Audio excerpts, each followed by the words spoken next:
mau ketemu siapa? Pastor paroki. Pastor paroki ada di dalam kantor. Dilihat pastor paroki ini bilang itu kan kebun tadi. Udah. Nah ini yang terjadi ya. Jadi Bapak Ibu, saudara-saudari, marilah kita menjadi pribadi yang selalu mencari kehendak Tuhan. Mencari kebaikan berarti menghidupi kebaikan itu sendiri, sambil terus membaharui diri agar benar-benar menemukan kebaikan sejati, yang ini Tuhan yang Maha Baik. Mencari kebaikan akan membuat orang Israel menemukan kehidupan, sebab kehidupan dijamin oleh Tuhan asal dari segala kebaikan. Nah itu. Yang ketiga, perikop ini juga memerintahkan orang Israel untuk membenci yang jahat. Di ayat 14 orang Israel dilarang untuk mencari yang jahat, sedangkan di ayat 15 mereka diperintahkan untuk membenci yang jahat. Membenci berarti menjaga jarak dari kejahatan dan tidak membangun relasi dengan hal-hal yang jahat. Kebaikan mempersatukan, tetapi kejahatan memecah belah. Kebaikan mendekatkan orang dengan Tuhan dan sesama, tetapi kejahatan menjauhkan relasi sang pelaku dengan Tuhan dan sesama. Nah itu dia. Semakin kita dendam, semakin kita iri, semakin kita dengki, ya susah. Nah ini juga perilaku-perilaku yang harus kita sadari. Kemudian Nabi Amos mengajak setiap orang Israel untuk menegakkan keadilan. Keadilan dapat tercapai kalau orang mencari dan mencintai yang baik, serta membenci hal-hal yang jahat. Orang yang baik pasti akan memperhatikan kebaikan dalam kehidupan bersama. Hal ini akan menciptakan iklim yang sehat untuk saling memberi perhatian satu terhadap yang lain. Hak-hak orang lain akan ditegakkan dan dipenuhi. Kombinasi antara mencintai yang baik dan menegakkan keadilan akan memunculkan juga solidaritas di antara sesama manusia. Bapak Ibu, saudara-saudari yang terkasih, ya, kombinasi kebaikan itu memang sesuatu yang harus kita galang, ya, di keluarga lah terutama.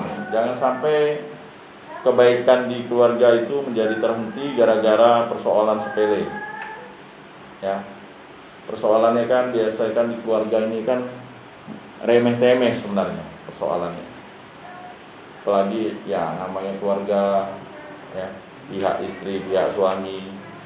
Perkawinan itu kan tidak hanya menyatukan dua orang, tetapi menyatukan dua keluarga yang berbeda untuk menjadi satu, ya. Makanya keluarga itu, ya, menjadi teladan bagi suami istri. Tetapi terkadang keluarga juga bisa mengarahkan kita pada hal-hal yang negatif. Nah itu juga harus kita lawan dalam kehidupan berkeluarga. Contohnya misalnya seseorang tidak dikarunia anak. Ada ya saran dari pihak keluarga, udahlah ceraikan ya istrimu lalu kawin dengan orang lain ya gitu. Itu kan jahat namanya itu. Masa perkawinan Katolik semua orang bercerai? Gara-gara tak punya anak kan? Orang didoakan terus biar dia punya anak, ini enggak. Ya kan? Masa kayak gitu ngomongnya dengan ini kan? Dan ini akibatnya akhirnya ya itulah tadi. Ya, kejahatan itu harus dilawan. Atau mohon maaf misalnya, istrinya tidak bekerja, lalu si suami itu bekerja, ya kan? Banting tulang, ya.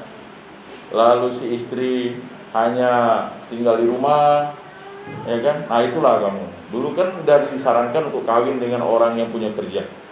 Kan lama-lama bukanlah saran yang baik kan? Nah, belum lagi saran dari keluarga yang lain kan, ujung-ujung kan si suami lalu membenci istri.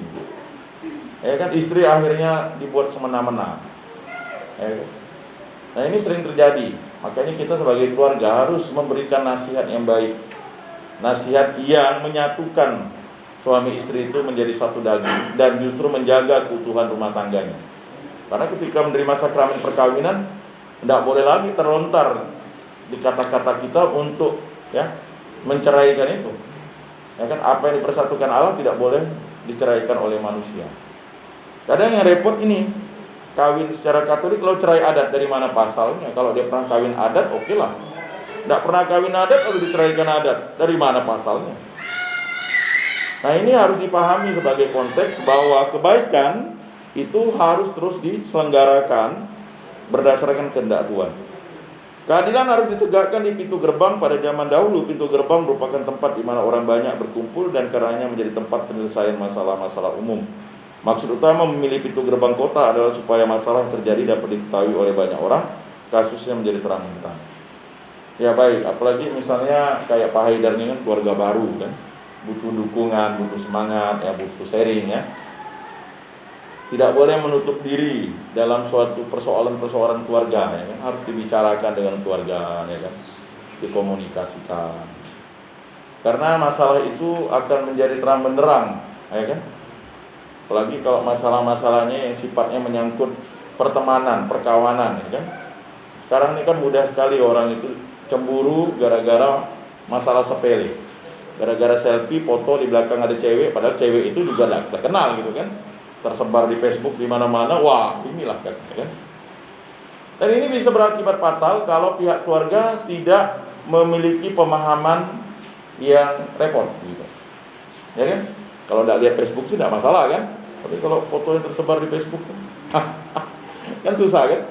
Apalagi kalau misalnya kondisi di saat masa-masa kritis ya. Perkawinan itu kan di usia 0 sampai 5 tahun itu katanya masih indah-indahnya. Setelah 5 sampai 10 tahun di situ baru tahu ada masalah. Ya kan? Ya ada masalah, maksudnya ada kerikil-kerikil. Ya 10 sampai 15 tahun itu sebenarnya perkawinan lagi sedang diuji. Ya kan?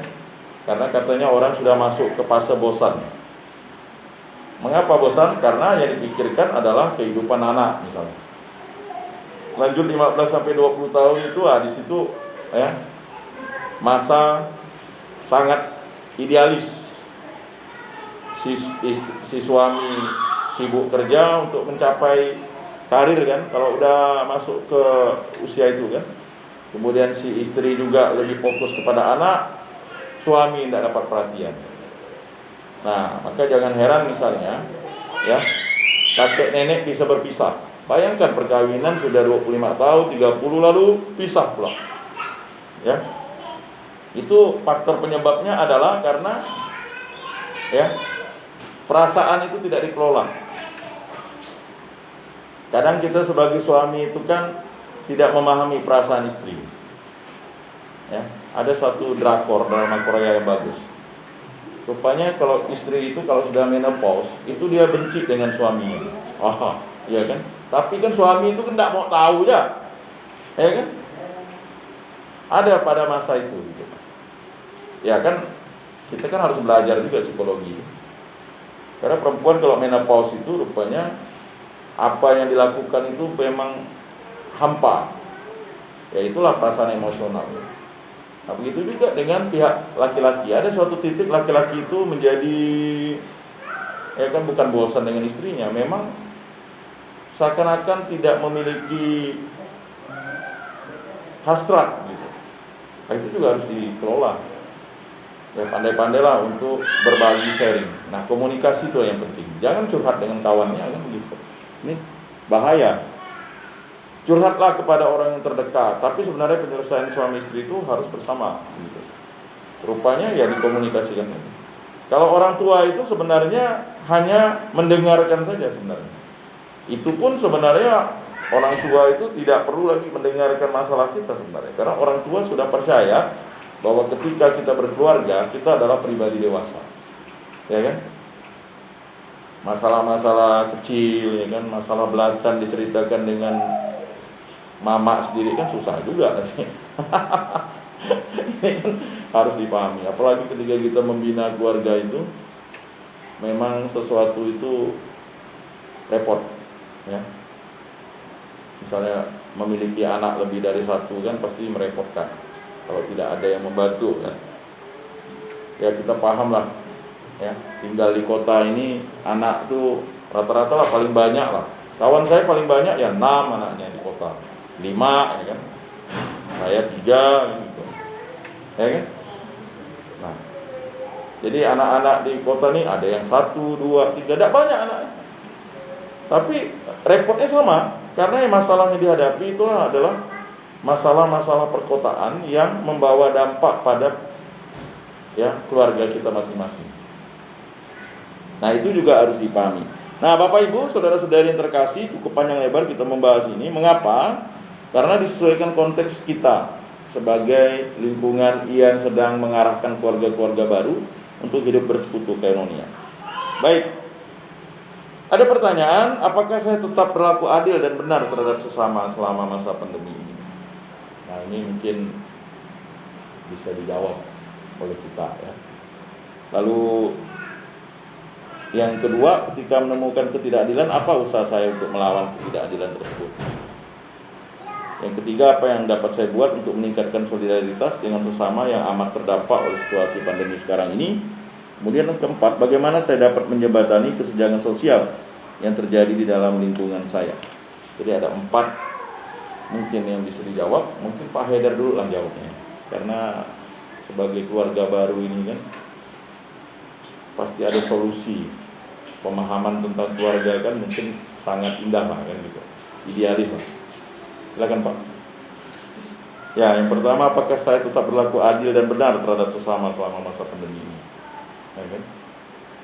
Nah, singkat ya jawabnya kan? Ya, adil. Berlaku adil ya? Misalnya dalam pelayanan kesehatan, beda-bedakan pasien, misalnya ketika membutuhkan tentang solusi-solusi kesehatan apa segala macam, itu saya akan memberikan yang terbaik.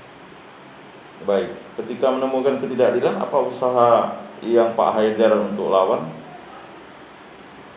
Kadang kalau sebagai itu orang biasa sih hanya bisa mendengar sih Pak. Terus untuk memberi solusi pun itu tidak berdaya kadang. Misalnya di dalam sebuah institusi, misalnya di rumah sakit kan, apalagi saya sebagai staf biasa, luar biasa.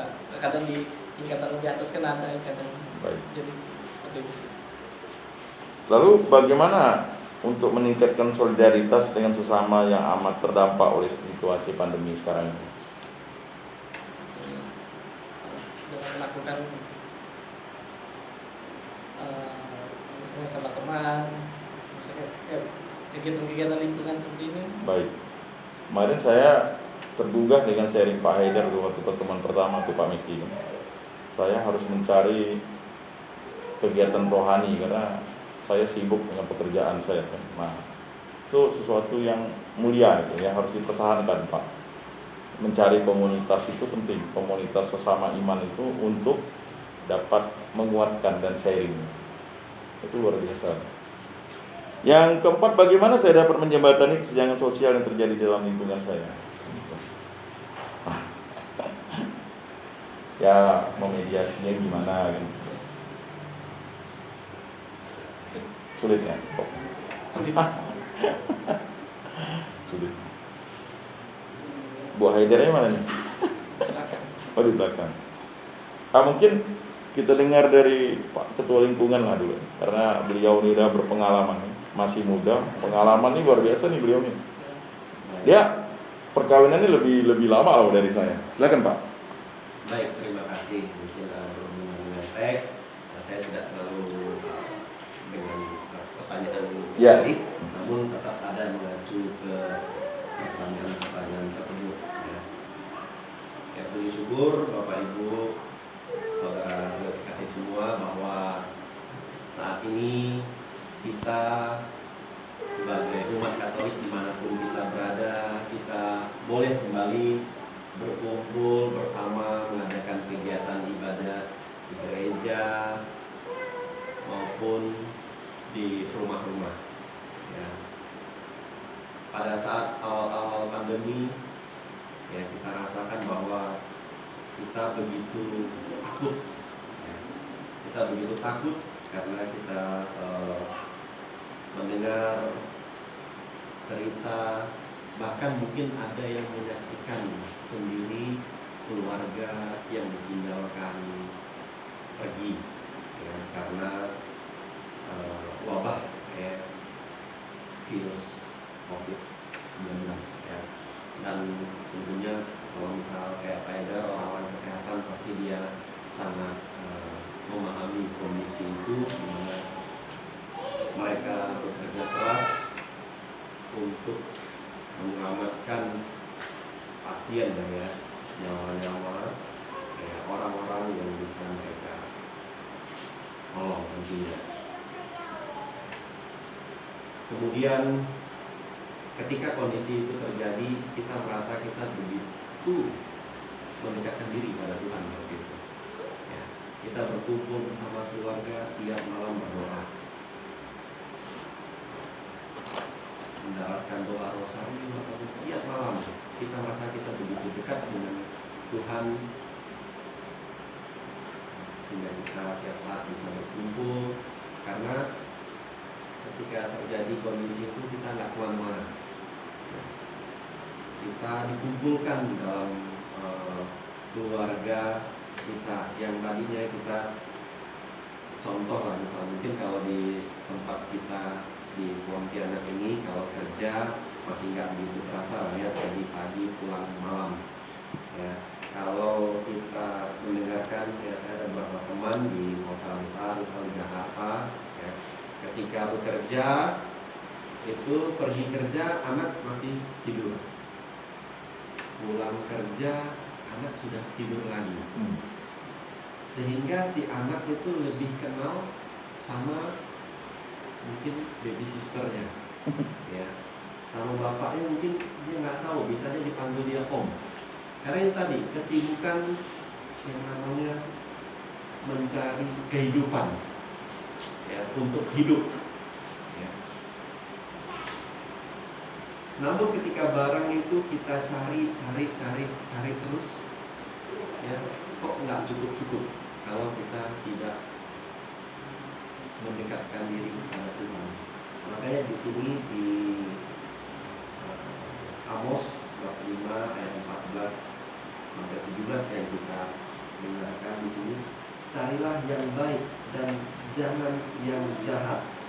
Kemudian ayat 15 ada lagi, bencilah yang jahat dan cintailah yang baik ya. Seperti apa hal yang baik itu? Yang baik itu adalah ketika tadi itu segala satu hal yang baik ketika dia bisa memberikan kebahagiaan buat keluarga.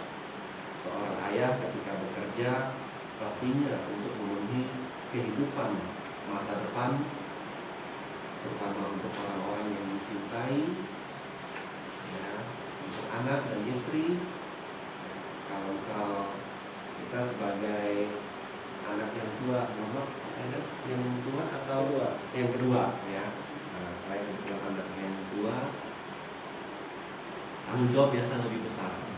Selain kita memikirkan anak, istri, masa depan kita juga bertanggung jawab kepada orang tua kita ya. Kadang ada hal-hal yang kita cari dalam kehidupan ini, kita merasakan kok Tuhan begitu jauh ya dari saya, padahal saya sudah melakukan apa itu yang diperintahkan, apa itu yang baik, namun apa yang saya inginkan kok sulit sekali tercapai gitu ya. Sehingga lambat laun kita mulai pelan-pelan hari Minggu pun akhirnya dipakai untuk istirahat. Padahal hari Minggu itu setelah kita mendekatkan diri kepada Tuhan, memohon ya. Kemudian di lingkungan ya, seperti yang kita ya, kondisi kita malam hari ini, kita juga memaklumi mungkin ada yang masih kerja, karena kayak kita tinggal di kota ini mungkin beda kayak di kampung ya. Kalau malam orang ya udah berkumpul semua di rumah. Namun kalau orang di kota ini ada yang kerjanya shift pagi, shift sore, shift malam. Bahkan ada yang kerja sampai lembur ya, pulang ada jam 9 kerja di minimarket atau apa. Nah, itulah realita kehidupan yang ada dalam kita di perkotaan ini. Nanti satu hal ya, suatu saat kita akan menyadari ya, kita akan menyadari apa sih yang saya cari di dunia ini, apa sih yang saya cari dalam hidup ini. Nah, di sini ada orang tua yang mungkin kayak bapak mertuanya ya, orang tua ada sendiri, tentunya mereka lebih pengalaman dalam kehidupan kita sebagai anak-anak ya tentunya kita melihat atau belajar dari orang tua kita, pengalaman mereka sampai dengan saat ini ketika kita sudah berkeluarga. Nah itulah satu panutan, satu contoh yang kita bisa ambil untuk kehidupan kita, di mana mereka mengatur kehidupan secara duniawi maupun rohani. Ya, dalam kehidupan realita, dalam kehidupan nyata, memang kalau kita lihat di gereja terutama ya Pak ya, ada kesenjangan biasa. Kalau anak-anak mulai dari kecil SD, SMP biasa aktif di sekami begitu ya. Nah nanti begitu masuk OMK beberapa saat aja ya aktifnya. Ketika udah bekerja lupa nanti, bahkan mungkin untuk beberapa saat menjauh dari gereja, sibuk mencari untuk ekspresi diri lah ya, mengekspresikan diri, ya kan?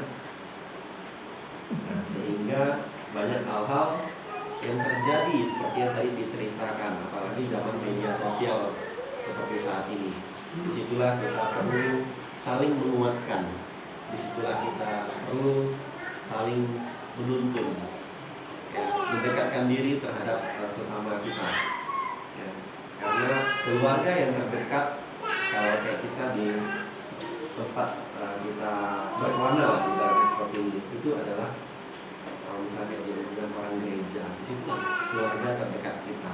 Karena kalau ada apa-apa selain tetangga di sekitar kita, orang lingkungan itulah yang lebih dekat.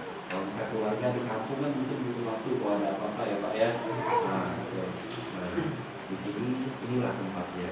Begitu juga contoh sampai kami di Bunda Maria awal pandemi begitu takut, begitu semuanya lah ya saya rasa ya. Namun ketika mengurung diri dalam rumah terus pun akhirnya ada satu malah kecemasan yang semakin menjadi-jadi. Sehingga pada saat itu untuk karena gereja dibatasin, gimana caranya supaya kita bisa terhubung terhadap sesama. Secara online kita masih merasa kurang kusuk, ya. Nah, namun ketika berdoa pun dibatasi. Ketika ada pembatasan, ada umat yang dilarang untuk tidak hadir, dibatasi usia, ngomel-ngomel. Sebagai pengurus lingkungan, sebagai DPP tentunya kita memikirkan semua. Tidak hanya memikirkan untuk satu dua orang. Kepentingan umat itu yang lebih utama. Disitulah hal-hal yang bisa kita dapatkan untuk mengakrabkan diri. Akhirnya kami di Bunda Maria Juruju mulai 1-2 orang untuk kegiatan olahraga, ya kan, pingpong seperti itu. Akhirnya sampai saat ini sudah berjalan 2 tahun, ya. Dan mulai menjalan MRPD, dan kita terus mengusahakan beberapa komunitas lain, misal keluarga kudus atau mana, mungkin itu salah satu cara untuk mendekatkan supaya kita lebih akrab dari bapak-bapaknya, ya. Nah, ibu-ibunya kegiatan polis seperti tadi yang ibu sampaikan ini, ya kan, dari BMJ diadakan kegiatan polis, ya kan, gitu. Nah, disitulah kita akhirnya ketika kita merasa jauh, ya, kita bagaimana caranya mendekatkan diri dan juga kita tetap dalam ruang lingkup yang penuh keakraban dan kekeluargaan. Ya, dalam hidup ini Bapak Ibu Saudara yang terkasih, ya, marilah kita selalu berbuat yang baik, ya, supaya apapun yang terjadi dalam hidup kita, kita tetap memperoleh ketenangan. Karena kalau mau mencari lebih, tidak akan pernah ada namanya kata cukup. Dan bersyukur, kita harus selalu bersyukur apapun yang kita alami dalam hidup ini. Ketika ada satu musibah, COVID kemarin, kita harus bersyukur karena di situ mungkin kita diberikan suatu hal yang baik ke depannya. Kita harus rajin cuci tangan.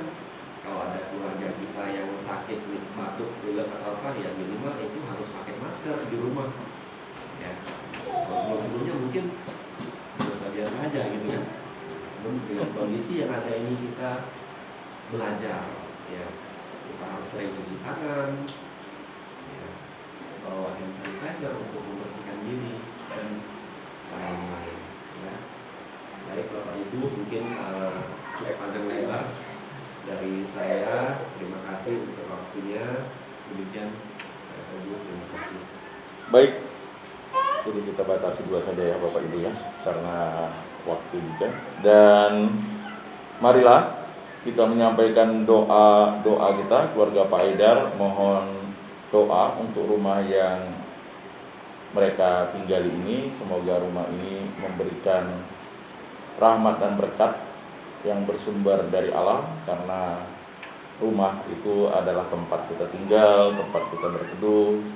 Semoga rumah yang telah diperoleh ini berdiri dengan kokoh, tidak merugikan kita, dan rumah ini menjadi berkat bagi semua orang, terutama bagi keluarga Pak Haidar, istri dan dua anaknya, beserta juga orang tua, kedua orang tua dari Pak Haidar, kedua orang tua dari istrinya, dan juga menjadi rumah yang mampu menciptakan suasana sukacita dan selalu betah untuk berada di rumah, karena rumah merupakan tempat tinggal atau tempat kita beristirahat, bersukacita dalam Kristus Yesus. Marilah kita menyampaikan doa-doa permohonan kita. Setelah itu kita akan mendoakan rumah dan keluarga Pak Haidar agar mampu untuk selalu bersukacita di tempat ini. Ya Allah, Tritunggal yang Maha Kudus, kami bersyukur dan terima kasih atas karya agung-Mu. Maka Engkau menjadikan Pak Haidar dan istrinya sebagai pasangan suami istri. Mereka telah mengikat diri dalam sakramen perkawinan untuk menjadi satu daging, dan Engkau telah mengaruniakan mereka dua anak. Semoga mereka mampu membesarkan anak-anak yang Engkau berikan secara baik dan benar seturut kehendak-Mu. Kami mohon, kabulkanlah doa kami ya Tuhan. Kami berdoa bagi orang tua Pak Haidar dan orang tua dari istri Pak Haidar, agar selalu diberikan kesehatan, mampu menjadi contoh teladan bagi Pak Haidar dan istrinya untuk menjalani kehidupan ini. Kami mohon, kabulkanlah doa kami ya Tuhan.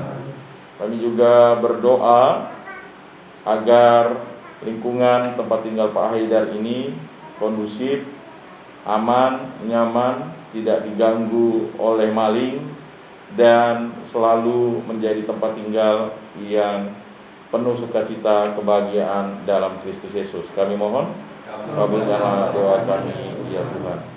Kami juga berdoa bagi lingkungan ini, semoga lingkungan ini menjadi tempat tinggal yang aman, ramah anak bagi anak-anak Pak Haidar, dan juga mampu menciptakan suasana yang memberikan kenyamanan bagi anak-anak untuk bermain.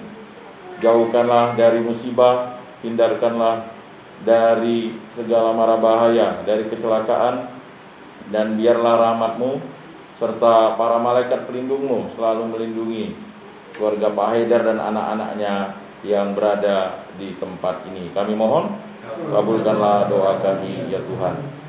Mari kita akan memerciki tempat ini dengan air kudus. Ini adalah doa, karena nanti berkat itu oleh pastor, tetapi karena kita sudah berada dan tinggal di tempat ini, mohon rahmat Roh Kudus untuk menaungi rumah ini, dan kita yang tinggal di rumah ini selalu diberkati oleh kasih Kristus.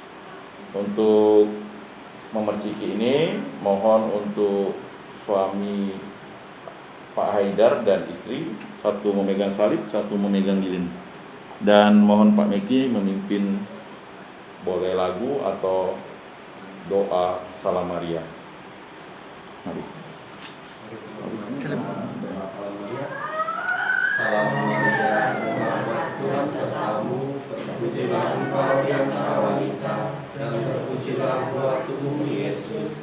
Santa Maria Bunda Allah, doakanlah kami yang berdosa ini sekarang dan waktu kami mati. Amin. Salam Maria, penuh rahmat, Tuhan sertamu, terpujilah engkau di antara wanita, dan terpujilah buah tubuhmu Yesus. Santa Maria Bunda Allah, doakanlah kami yang berdosa ini sekarang dan waktu kami mati. Amin. Salam Maria, penuh rahmat, Tuhan sertamu, terpujilah engkau di antara wanita, dan terpujilah buah tubuhmu Yesus. Santa Maria Bunda Allah, doakanlah kami berdosa ini sekarang dan waktu kami mati. Amin. Salam Maria, penuh rahmat, Tuhan sertamu, engkau di antara wanita, dan terpujilah buah tubuhmu Yesus. Santa Maria Bunda Allah, doakanlah kami berdosa ini sekarang dan waktu kami mati. Amin. Salam Maria, penuh rahmat, Tuhan sertamu, terpujilah engkau di antara wanita, dan terpujilah buah tubuhmu Yesus. Santa Maria Bunda Allah, doakanlah kami berdosa ini sekarang dan waktu kami mati. Amin. Salam Maria, penuh rahmat, Tuhan sertamu, terpujilah engkau di antara wanita, dan terpujilah buah tubuhmu Yesus. Santa Maria Bunda Allah, doakanlah kami berdosa ini sekarang dan waktu kami mati. Amin. Salam Maria, penuh rahmat, Tuhan sertamu, terpujilah engkau di antara wanita, dan terpujilah buah tubuhmu Yesus. Santa Maria Bunda Allah, doakanlah kami berdosa ini sekarang dan waktu kami mati. Amin. Salam Maria, penuh rahmat, Tuhan sertamu, terpujilah engkau di antara wanita, dan terpujilah buah tubuhmu Yesus.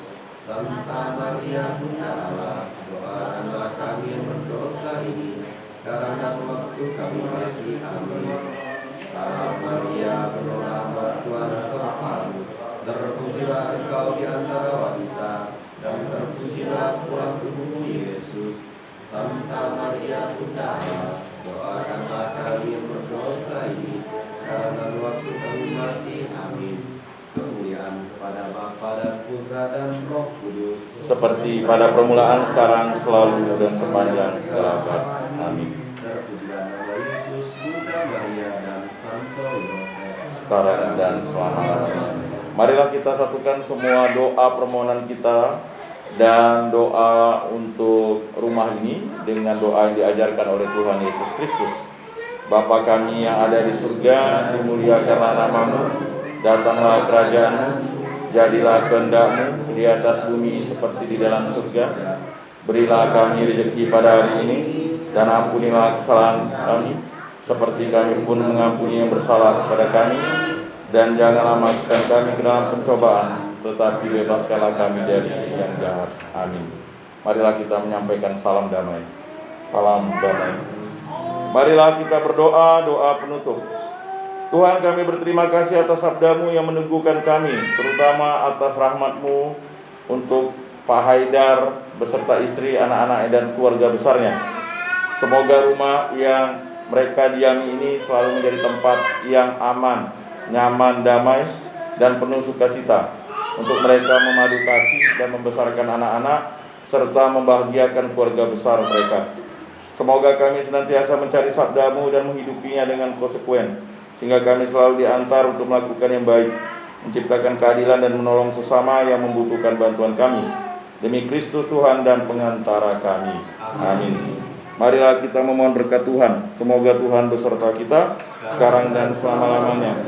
Semoga kita sekalian dilimpahi berkat Allah yang Maha Kuasa, dalam nama Bapa dan Putra dan Roh Kudus. Amin. Lagu penutup. Lagu penutup kita buka buku Madabaki nomor 465. Kita nyanyikan ayat 1 dan 2. 465. So,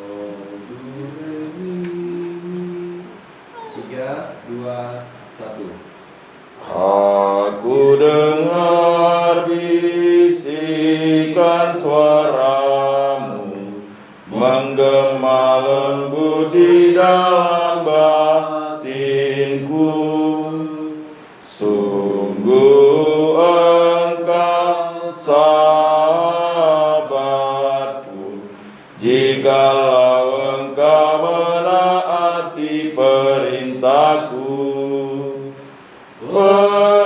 Pergilah dan sebarkanlah kabar sukacitaku sampai akhir zaman aku sertamu. Bukanlah engkau yang memilihku, melainkan aku yang memilihmu. Ini aku serahkan tugas supaya engkau menghasilkan buah limpah. Pergilah dan sebarkanlah kabar sukacitamu sampai akhir zaman aku sertamu. Selamat malam, salam kasih, damai dan sejahtera. Tuhan memberkati menyertai dan melindungi kita semua. Salam.